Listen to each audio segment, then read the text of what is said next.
नमस्कार guys, welcome to Aarti academy.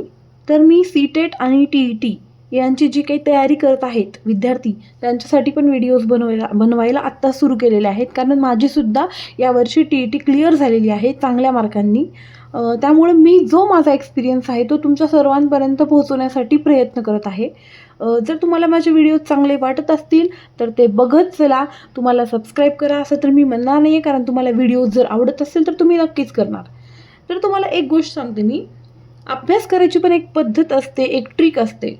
जर तुम्हाला खरंच चांगल्या मार्कांनी टी-ई-टी पास व्हायची असेल तर तुम्ही एक ट्रिकनं अभ्यास करत चला. असं फक्त घोकमपट्टी करून अभ्यास होत नाही. कुठलाही अभ्यास करताना एक ट्रिक पाहिजे, एक आपली पद्धत पाहिजे अभ्यास करायची, तरच आपण त्यामध्ये पास होऊ शकतो. तर मग आजचा आपला टॉपिक आहे नाम आणि नामाचे प्रकार. आता बऱ्याच जणांना छोट्या छोट्या गोष्टीसुद्धा माहीत नाही आहेत, त्यामुळे खूप कन्फ्युजन होतं. आणि पेपर काढणारे जे लोक आहेत ना, ते काही छोटे किंवा विद्यार्थी नाही आहेत, ते आपल्यापेक्षा खूप जास्त वयाने मोठे असलेले अनुभवी लोक आहेत. त्यामुळे ते आपल्याला एक विद्यार्थी म्हणून ते पेपर काढत नाही, तर ते एक शिक्षक आहोत आपण असा विचार करून ते पेपर काढतात. त्यामुळे त्यांची जी विचार करायची जी पद्धत आहे त्यानुसारच आपल्याला अभ्यास करावा लागणार आहे. त्यामुळं आज आपण नाम आणि नामाचे प्रकार यावर सुरू करतोय. ही जी वही आहे ना, मी यातूनच अभ्यास केलेला आहे आणि ही माझी वही आहे, ही मी काढलेले नोट्स आहेत. त्यामुळे मी जसा अभ्यास केला आहे ना, त्याच पद्धतीने मी आज तुम्हाला सांगणार आहे. तर पूर्ण शेवटपर्यंत व्हिडिओ बघा. आवडला असेल तर लाईक करा. नाम आणि नामाचे प्रकार. आता बघा, नाम आहे ना, नामाचे 3 प्रकार पडतात. त्यामध्ये विशेष नाम, सामान्य नाम आणि तिसरा आहे भाववाचक नाम. हा तक्ता कशामुळे केला आहे? आपल्याला पटकन गोष्टी लक्षात येण्यासाठी हा तक्ता आहे. अभ्यास करायची पण एक पद्धत असते. कुठल्याही गोष्टी तुम्ही जर नुसतं वाचलात ना तर तुमच्या बिलकुल लक्षात नाही येणार. पण आता ही जी मी चार्ट केलेला आहे, असाच्या असा चार्ट जर तुम्ही लक्षात ठेवला तर तुम्हाला खूप सोपं पडणार आहे. नामाचा हा पहिला प्रकार आहे. विशेष नाम हा जो आहे तो सामान्य नाम. ह्याचे 2 प्रकार पडतात. त्यामध्ये एक पदार्थवाचक आणि दुसरा आहे समूहदर्शक. आणि हा जो आहे तिसरा प्रकार भाववाचक नाम. याच्यामध्ये पहिला प्रकार आहे गुणदर्शक, दुसरा आहे कृतीदर्शक आणि तिसरा आहे स्थितीदर्शक. अशा पद्धतीने हे नामाचे 3 प्रकार आणि ह्या दोघांचे हे उपप्रकार आहेत. लक्षात ठेवायला खूप सोपं आहे, काहीही अवघड नाही आहे यामध्ये. आता आपण पहिल्यांदा पाहूयात विशेष नाम. ज्या नावाने आपल्याला फक्त एकाच घटकाचा अर्थबोध होतो ते म्हणजे विशेष नाम. आता उदाहरणार्थ बघा, पुणे, मुंबई, हिमालय, भारत. आता बघा ना, पुणे हे एकच आहे त्याच्यामुळे ते विशेष आहे. मुंबई हे एकच आहे, दुसरं आहे का मुंबई नाव? नाही आहे, त्याच्यामुळे हे एकच आहे, त्याच्यामुळे हे विशेष आहे. हिमालय, पर्वत खूप सारे आहेत आपल्या इकडे, परंतु हिमालय हा एकच आहे, विशेष आहे, तो स्पेशल आहे. जी गोष्ट विशेष आहे, जी गोष्ट स्पेशल आहे, ती म्हणजे विशेष नामाने ओळखली जाते. संपूर्ण पृथ्वीवर जर एकुलती एक जी गोष्ट आहे ती विशेष नामामध्ये मोडली जाते. आता एक्झाम्पल बघायचं गेलं तर कळसुबाई, नंतर ही मनीषा, जे आपले नाव असतात, मनीषा, निलेश, राकेश, हे जे नाव असतात ना ते सुद्धा विशेष नामामध्येच मोडतो. आणि जास्त करून विशेष नाम हे व्यक्तिवाचक असतात. नंतर जपान, अमेरिका, हे जे सर्व आहेत ते सगळे काही विशेष नाम. आणि विशेष नाम हे कसे असतात तर व्यक्तिवाचक असतात. ते विशेष नामाचे अनेक वचन कधीच होत नाही. आता बघा ना, जर समजा निलेश नावे, निलेशला आपण ठीक आहे मित्र मित्र ए निल्या असं म्हणू शकतात, परंतु विशेष नामाचं अनेक वचन होत नाही. आपण ते करतो बोलायचं म्हणून, पण ते बिलकुल होत नाही. आता असं वाक्य दिलंय, आमचा अमर शाळेत गेला.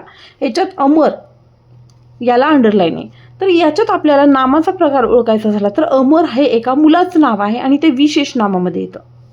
ओके, तर मी आणखीन तुम्हाला याचे एक्झाम्पल्स दाखवणारच आहे, पण आत्ता आपण वेळ वाया न घालता पुढचा प्रकार बघूयात. पुढचा प्रकार आहे सामान्य नाम. आणि मी तुम्हाला माझे सगळे जे नोट्स आहेत, मी जसा अभ्यास केला आहे तशाच पद्धतीने त्याच नोट्सवर तुमचा अभ्यास करून घेणार आहे. त्यामुळे माझे व्हिडिओज तुम्हाला पाहायचे असतील तर माझ्यासोबत चला, कारण ना याच नोट्सवरती मी सुद्धा एक्झाम पास झालेली आहे.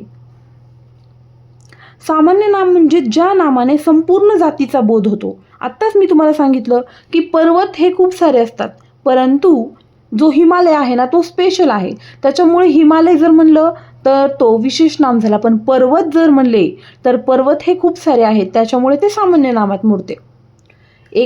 ज्या नावावरून एकापेक्षा जास्त गोष्टींचा बोध होतो ते झाले सामान्य नाम. आता बघा, शहर, पुणे हे एकुलते एक आहे, ते विशेष नाम आहे. पण शहर हे खूप सारे शहर आहेत, त्याच्यामुळे ते सामान्य नाम. आता मुलगा, समिती, पर्वत, समुद्र, मुलगी, नदी, प्राणी, तालुका हे सर्व जे आहेत ते सामान्य नाम आहेत. आता तालुका एक आहे का? नाही, अनेक आहेत तालुके. निलंगा आहे, औसा आहे, नंतर आणखी देवणी आहे, भरपूर सारे तालुके आहेत. तर अशा पद्धतीने जे काय आहेत तालुके ते सामान्य नामामध्ये. हा शब्द जो आहे तालुका, हा शब्द सामान्य नामात येतो. नदी, खूप साऱ्या नद्या आहेत, एक नदी नाही आहे. आपण गंगा नदी ह्या एका नदीबद्दल बोलत नाही आहेत, तर ह्या नद्या आहेत, खूप साऱ्या नद्या आहेत. ह्या नदी नावावरून आपल्याला प्रत्येक प्रकारच्या नद्यांचा अर्थबोध होतोय, त्यामुळे हे सामान्य नामात मोडते. सामान्य नाम हे जातीवाचक असते. आत्ताच मी तुम्हाला सांगितलं, विशेष नाम हे व्यक्तिवाचक असते, तर सामान्य नाम हे जातीवाचक असते. आणि सामान्य नामाचे अनेक वचन होते.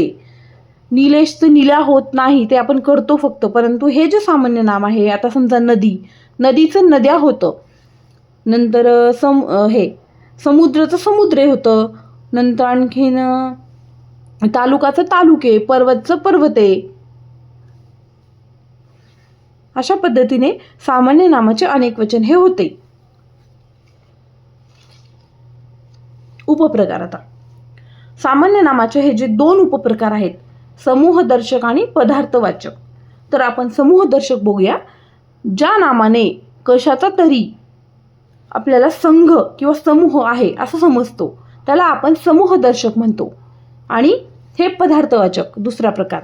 ज्या नावापासून आपण दुसरा पदार्थ बनवू शकतो त्याला आपण पदार्थवाचक म्हणतोय. असं कन्फ्युजन होईल तुम्हाला, आधी मी इकडचंच घेते. समूहदर्शक बद्दल बघूया आपण. तर प्राणांचा कळप. आता कळप हा शब्द जर आलाय परीक्षेला, समजा कळप हा शब्द दिलाय आणि तुम्हाला सांगितलं की ह्या शब्दाचं जात ओळखा, तर हा झाला तुमचा समूहदर्शक. समजलं? कारण प्राण्यांचा कळप आहे ना, तो कळपमध्ये काही एक प्राणी असणार नाहीये, कळपामध्ये खूप सारे प्राणी असणार आहेत, त्याच्यामुळे तो झालं समूहदर्शक नाम. लाकडाची मोळी, मेथ्यांची जुडी, विद्यार्थ्यांचा वर्ग, वर्गामध्ये काही एक विद्यार्थी असणार नाही, खूप सारे विद्यार्थी असणार आहेत, त्याच्यामुळे हे झाले समूहदर्शक. सैन्य, थवा, सभा या सर्व गोष्टी समूहदर्शकमध्ये जुडतात. म्हणजे ज्याचा समूह असतो, ज्याचा संच असतो, ज्याचा बंच असतो, ते झाले समूहदर्शक. तर आता पुढचं पाहूयाच, पदार्थवाचक नाम. म्हणजे एखादा पदार्थ आहे त्यापासून आपण दुसऱ्या खूप गोष्टी बनवू शकतो, त्याला पदार्थवाचक. सोपं आहे, पदार्थाचं नाव आलं की पदार्थवाचक. पण याच्यामध्ये सोने, चांदी. तुम्हाला आता वाटेल सोने कुठला पदार्थ आहे का, चांदी कुठला पदार्थ आहे का? फक्त खायचा पदार्थ असं म्हणत नाहीये मी. पदार्थामध्ये खायचे तर आलेच आले, पण पाणी, मीठ हे तर आलेच, साखर, दूध हे तर आलेच, पण माती, दगड हे सुद्धा पदार्थच आहेत. खायचे नसले तर काय झालं, पण ते पदार्थच आहेत. मातीपासून आपण दुसऱ्या गोष्टी बनवू शकतो, दगडापासून दुसऱ्या गोष्टी आपण बनवू शकतो, सोन्यापासून, चांदीपासून, ह्या सर्व पदार्थांपासून आपण दुसऱ्या गोष्टी बनवू शकतो. म्हणून हे गोष्टी ह्या जे शब्द आहेत ना ते आहेत पदार्थवाचक. दूध, साखर, मीठ, पाणी, माती, दगड, सोने, चांदी. आलं लक्षात? सामान्य विशेष नामाचा कुठलाही प्रकार नाही आहे. सामान्य नामाचे दोन उपप्रकार आहेत, समूहदर्शक आणि पदार्थवाचक. आणि आता पाहतोय आपण तिसरा प्रकार, भाववाचक नाम. दिसते ना सर्वांना? तुम्हाला काही प्रश्न असतील तर नक्की कमेंटमध्ये विचारा. तुम्ही जसं जे म्हणताल, तुम्हाला पुढचा टॉपिक कोणता शिकायचा आहे, तुम्ही जो म्हणताल तोच आपण घेऊया. आपण गडबड नाही करणार, तुमच्या पद्धतीनेच आपण जाऊ. तर हा तिसरा प्रकार आहे भाववाचक नामांचा. याच्यामध्ये एकदम सोपी गोष्ट आहे, काहीही अवघड नाही आहे. ज्या घटकांना आपण हात लावू शकत नाही, त्याची चव घेऊ शकत नाही, त्याला पाहू शकत नाही, ते भाववाचक नाम. भाव, आपल्या मनातला भाव म्हणजे भाववाचक नाम. That's it. आता बघा, हे जे लिहिलंय ना मी, हे समजावून लिहिलंय, ह्याच्याकडे तुम्ही आत्ताच नका पाहू, आपण हे नंतर बघूयात. आता बघा, हुशारी. एखाद्या व्यक्तीची, ती व्यक्ती हुशार आहे हे आपल्याला माहिती आहे. एखाद्या व्यक्तीची हुशारी, त्याची आपण चव घेऊ शकतो का? नाही. चव घेतली आणि तो खूप गोड आहे, त्याची चव खूप गोड आहे, त्याच्या हुशारीची चव खूप गोड आहे, असं आपण म्हणू शकतो का? तर नाही. आनंद, आनंद आपल्याला दिसतोय का? बिलकुल दिसत नाही आहे. आनंद झाला आहे मान्य आहे, पण तो दिसत नाही आहे ना, कुठे दिसतोय तो? राग, गरिबी, शौर्य, प्रेम, चांगुलपणा, हे जे सर्व आहेत भाव आहेत. हे राग म्हणजे आपण भाव आहे आपला, तो आपण व्यक्त करतो. राग करतो आपण एखाद्यावर. गरिबी, शौर्य, प्रेम, चांगुलपणा, ह्या सगळ्या गोष्टी ज्या आहेत ना आपल्या मनातले भाव आहेत ते. तर इथं मी एक तुम्हाला ट्रिक सांगितली. याच्यामध्ये बघा, सौंदर्य, ओके, लास्टला आले. नंतर प्रौढत्व, पणपणा, कुठल्याही गोष्टीच्या शेवटी पणपणा, चांगुलपणा, इथे लिहिले ना चांगुलपणा. नंतर गोडी, आले शेवटला, प्रत्यय. तुम्हाला जर प्रत्ययांबद्दल माहीत नसतील, उपसर्ग प्रत्यय, तर त्यावरही मी व्हिडिओ बनवणार आहे, तुम्ही काळजी करू नका. नंतर नम्रता, आले शेवटी. नंतर पाटीलकी, आले शेवटी. गिरी, नंतर गोडवा, आले. नंतर आई म्हणजे चतुराई, गुलामगिरी, आत्ताच तुम्हाला गिरी सांगितलं ना ते. अशा पद्धतीने जर शब्द असतील, शेवटला आलेले, आलेले, पणपणा, की, गिरी, आई, अशा पद्धतीने जर शब्द आलेले असतील त्याच्या शब्दाच्या शेवटी, तर समजायचं की ते भाववाचक नाम आहे. तसं तर गरजच नाही हे शब्द यायची, कारण भाववाचक नाम खूप लगेच लक्षात येतं, कारण तो आपला भाव असतो फक्त. त्याच्यामुळे पण तुम्हाला जर ट्रिक हवीच असेल तर या ट्रिकनं तुम्ही लक्षात ठेवू शकता. तर आता खाली आपण पाहतोय मुख्य प्रकार. भाववाचक नामाचे 3 मुख्य प्रकार आहेत. सामान्य नामाचे आत्ताच आपण 2 पाहिलेत, तर हे भाववाचक नाम आहे याचे 3 मुख्य प्रकार आहेत. तर त्याच्यातला पहिला आहे स्थितीदर्शक. आपण एक एक करून बघूयात. पहिला आहे स्थितीदर्शक. दिसते ना व्यवस्थित सर्वांना? पहिला आहे स्थितीदर्शक. जी नामे एखाद्या व्यक्तीची परिस्थिती दाखवतात. समजा आता गरिबी, श्रीमंती, गुलामगिरी. गरीब, तो व्यक्ती गरीब आहे, तो व्यक्ती श्रीमंत आहे, यावरून त्याची परिस्थितीच दिसते ना, दुसरं काय दिसतंय? त्याच्यामुळे हे जे असे शब्द असतात, गरिबी, श्रीमंती, गुलामगिरी, दुःखी, अशा पद्धतीचे शब्द सर्व काही स्थितीदर्शकमध्ये येतात. ओके. आता नंबर 2, गुणदर्शक. तर गुण म्हणजे एखाद्या व्यक्तीच्या मध्ये गुण आपण दाखवलेले असतात. प्रामाणिकपणा, ती व्यक्ती किंवा नेहा खूप प्रामाणिक आहे.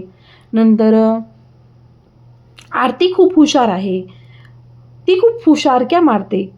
नम्रता, गोडवा, अशा पद्धतीने म्हणजे एखाद्या व्यक्तीमध्ये काय गुण आहे तो गुण यामध्ये दाखवलेला असतो. आता समजा असं म्हणलं की तिच्या बोलण्यात खूप नम्रता असते, असं जर म्हणलं तर हा जो नम्रता शब्द आहे तो आहे गुणदर्शक. परंतु असं जर म्हणलं की नम्रता खूप गोड मुलगी आहे, तर ही जी नम्रता आहे ना ती झाली विशेष नाम. आलंय का लक्षात तुमच्या? नम्रता एकच शब्द आहे, पण तो वापरलाय कसा त्याच्यावरून त्याचं नाम ठरत असतं. आता समजा नम्रता ही खूप गोड मुलगी आहे आणि नम्रताला खाली अंडरलाईन असेल आणि विचारलं असेल की हे नाम कोणतं आहे, तर ते झालं विशेष नाम, कारण ते एका मुलीचं नाव आहे.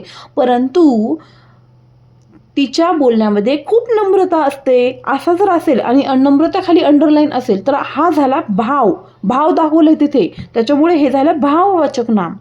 आलंय ना लक्षात? नसेल तुमच्या समजत तर तुम्ही कमेंटमध्ये नक्की सांगा, मी तुमची मदत करण्याचा प्रयत्न करेन. आता तिसरा प्रकार आहे कृतीदर्शक. याच्यामध्ये चोरी, चळवळ, खेळणे अशा पद्धतीने कृती केलेले यामध्ये दाखवलेलं आहे. आलं का लक्षात तुमच्या? चोरी करणे, चळवळ करणे, खेळणे, बागडणे, या सर्व कृती आहेत ना, त्याच्यामुळे हे कृतीदर्शकमध्ये. भाववाचक नामामधला जो तिसरा प्रकार आहे कृतीदर्शक, त्यामध्ये या सर्व गोष्टी येतात. तर अशा पद्धतीने आज आपण विशेष नाम पाहिलं, सामान्य नाम पाहिलं, त्याचे उपप्रकार पाहिले, भाववाचक त्याचे उपप्रकार पाहिले, सर्व काही पाहिलेलं आहे. आणि मराठीमध्ये एक गोष्ट आहे की तुम्हाला प्रत्येकाचे उपप्रकार हे सेमच दिसतील, फक्त त्याच्यामध्ये ते वापरायचे कुठे आणि वापरलेत कसे त्यावरून आपल्याला त्याचा प्रकार हा ओळखायचा असतो.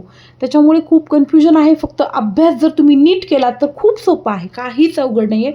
फक्त तुम्ही माझ्या लेक्चरला येताना तुमचं जे मेंदू आहे, बाकीच्या सगळ्या गोष्टी साईडला ठेवायच्या, फक्त आपला मेंदू फ्रेश मूडनं घेऊन यायचा आणि त्यानुसारच अभ्यास करायचा. तुम्हाला मी जेवढं सांगेल तेवढाच अभ्यास करा आणि त्यावर तुम्ही नक्की TET पास होताल, हा माझा शब्द आहे तुम्हाला.